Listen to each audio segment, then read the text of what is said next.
Hello kids, welcome back to smart learning channel. आजच्या व्हिडिओमध्ये आपण क्लास फर्स्टचा इंग्लिश सिलेबस घेतलेला आहे. या अगोदर जे लोक पहिल्यांदा व्हिडिओ पाहत आहेत त्यांनी प्लीज चॅनलला सबस्क्राईब करा आणि शेजारचं बेल आयकॉन प्रेस करा. यामुळे काय होतील, आमचे नवनवीन व्हिडिओ आपल्यापर्यंत पोहोचतील, त्यांच्या नोटिफिकेशन तुम्हाला येत राहतील. चला तर मग व्हिडिओला सुरुवात करूया. Class first syllabus English 2023-24 grammar topics. यामध्ये आपण ग्रामर टॉपिक्स कव्हर केलेले आहेत. प्रत्येक स्कूलचा टेक्स्टबुक सिलेबस हा वेगवेगळा आहे, परंतु ग्रामर टॉपिक्स हे सर्वांना सेमच असतात. त्यामुळे आपण यामध्ये ग्रामर टॉपिक्स कव्हर केलेले आहेत. यातील फर्स्ट पॉइंट आहे वॉवेल्स. जेव्हा मुलं LKG UKG मध्ये असतात तेव्हाच त्यांना वॉवेल्स घेतले जातात, परंतु ते जेव्हा फर्स्ट स्टँडर्डमध्ये येतील तेव्हा वॉवेल्स वरती कशा प्रकारचे क्वेश्चन त्यांना विचारले जातील तर ते पाहूया.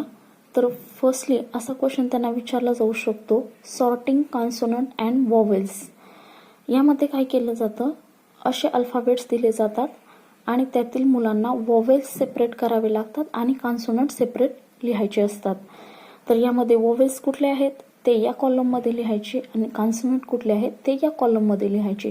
अशा प्रकारचा क्वेश्चन त्यांना विचारला जातो. नेक्स्ट आहे circle the vowels in given words. असे वर्ड्स दिले जातात आणि यातील वॉवेल्स कुठला आहे त्यांना मुलांना सर्कल करायचा असतो. तर यामध्ये यू वॉवेल्सला सर्कल करायचा, इथं आय वॉवेल्सला सर्कल करायचा आणि इथं ए या वॉवेल्सला सर्कल करायचा. अशा प्रकारे क्वेश्चन त्यांना विचारले जाऊ शकतात. नंतर complete the following words with the help of vowels. अशा प्रकारचे वर्ड्स त्यांना दिले जातात आणि वॉवेल्सच्या मदतीने ते मुलांना हे वर्ड्स कंप्लीट करायचे असतात. यामध्ये सर्वात महत्त्वाचा पॉइंट असा आहे की मुलांना वर्ड्स येणं हे खूप महत्त्वाचं आहे. तर आता SH डॉट डॉट P, तर SHEEP शीप. अशा प्रकारे वॉवेल्सवरती क्वेश्चन विचारले जाऊ शकतात. नेक्स्ट पॉइंट आहे नाउन्स. नाउन्स याला मराठीमध्ये म्हणतात नाम. तर त्यामध्ये दोन पार्ट पडतात नाउन्सचे, common noun and proper noun. Common noun म्हणजे साधं नाव आणि प्रॉपर नाम म्हणजे विशेष नाम. तर यामध्ये कॉमन नाउन एक्झाम्पल असेल तर समजेल ते. एक्झाम्पल आहे बॉय, ट्री, हाऊस, गर्ल्स. हे कॉमन नाउन झाले. आणि प्रॉपर नाउन म्हणजे name of particular person, place and things. यामध्ये एखाद्या पर्टिक्युलर माणसाचं, ठिकाणाचं किंवा वस्तूचं नाव ते प्रॉपर नाउन. जसं की राम, शीतल, एखाद्या हॉस्पिटलचं नाव, एखाद्या वस्तूचं नाव. आता एखादे बुक असेल तर तिचं प्रॉपर नाउन तर छावा बुक, तर तसं ते त्याचं प्रॉपर नाउन झालं. अशा प्रकारे दोन नाम पडतात, common noun and proper noun. हेही मुलांना शिकवलं जातं. याच्यावरही त्यांना क्वेश्चन विचारले जाऊ शकतात नाउन्सवरती. आता नेक्स्ट पॉइंट आहे प्रोनाउन्स. तर प्रोनाउन्स कुठले कुठले आहेत, I, you, we, he, she, it, they हे प्रोनाउन्स आहेत. आता यांच्यावरती कशा प्रकारचे क्वेश्चन त्यांना विचारले जाऊ शकतात, तर fill in the blanks with the help of pronouns. तर असे सेंटेन्स दिले जातात आणि त्यामध्ये मुलांना हे प्रोनाउन्स फिल करायचे असतात. तर सिंग्युलर, नेक्स्ट पॉइंट आहे सिंग्युलर अँड प्लुरल. याच्यामध्ये सिंग्युलर अँड प्लुरल म्हणजे एक नाम आणि प्लुरल म्हणजे अनेक नाम, एकवचनी अनेकवचनी अशा प्रकारे. तर डॉग्स हे सिंग्युलर, तर dogs plural. Ball singular, balls plural. आता याच्यावरती कशा प्रकारे क्वेश्चन विचारले जाऊ शकतात, write the plural form of the words. या वर्ड्सचे प्लुरल फॉर्म मुलांना लिहायचे असतात. स्टार, स्टार्स, बॉय, बॉयज असे त्यांचे प्लुरल फॉर्म. नेक्स्ट पॉइंट आहे आर्टिकल्स. आर्टिकल्सवरती आपण सेपरेट व्हिडिओ बनवलेले आहेत, त्याची लिंक मी डिस्क्रिप्शन बॉक्समध्ये देते, ती तुम्ही तिथं जाऊन चेक करू शकता. तर आता आर्टिकल्सवरती कशा प्रकारचे क्वेश्चन विचारले जाऊ शकतात, तर fill in the blanks with the help of and appropriate articles.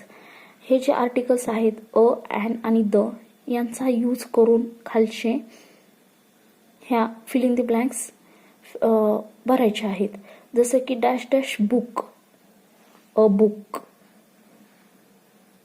बी हा कॉन्सोनंट्स आहे ना, so a book. Dash dash car, a car.